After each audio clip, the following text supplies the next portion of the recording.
Siapa ada masalah dengan kebotakan, okey, rambut kerap gugur, lepas tu rambut tu cepat, macam mana cepat yang putus-putus kan?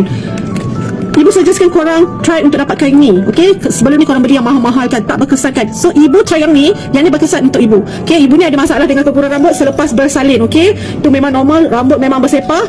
So ini yang ibu pakai, yang kali kedua lah ibu pakai. So yang sebelum ni yang dah habis dah. So yang ni yang ibu buka ni, okey, dalam ni ingredient dia adalah kalau boleh tengok kat sini, dia ada black sesame, okey, rice extract, dia ada rosemary dekat dalam ni, sesame extract, ginger extract. Sangat selamat lah untuk rambut.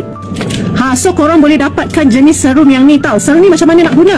Okey, serum ni nak guna dia senang je. Kalau korang buka ni, dia jenis yang picit macam ni tau. Korang boleh letak dekat kulit kepala korang, lepas tu korang gosok-gosokkan kepala korang. Bau dia sangat mewah korang, bau mewah. Okey, faham tak? Dia tak ada bau yang pelik-pelik ke apa, tapi bau dia bau yang mewah. So automatically rambut korang pun bau yang sedap. Dia akan rasa berangin-berangin sikit dekat kepala korang, kulit kepala korang. So kalau korang ada masalah dengan keguguran rambut sama macam ibu kan, sama macam ibu, dia bergantung kepada cara pemakaian korang. Korang kena konsisten pakai, okey, konsisten pakai. And then daripada rambut segumpal macam ni, dia akan berkurangan lah. Daripada masalah korang yang rambut gugur, rambut yang cepat putus kan, korang boleh dapatkan yang ni, ada kebotakan tu kan, sila pakai ni. Dapatkan dekat beg kuning.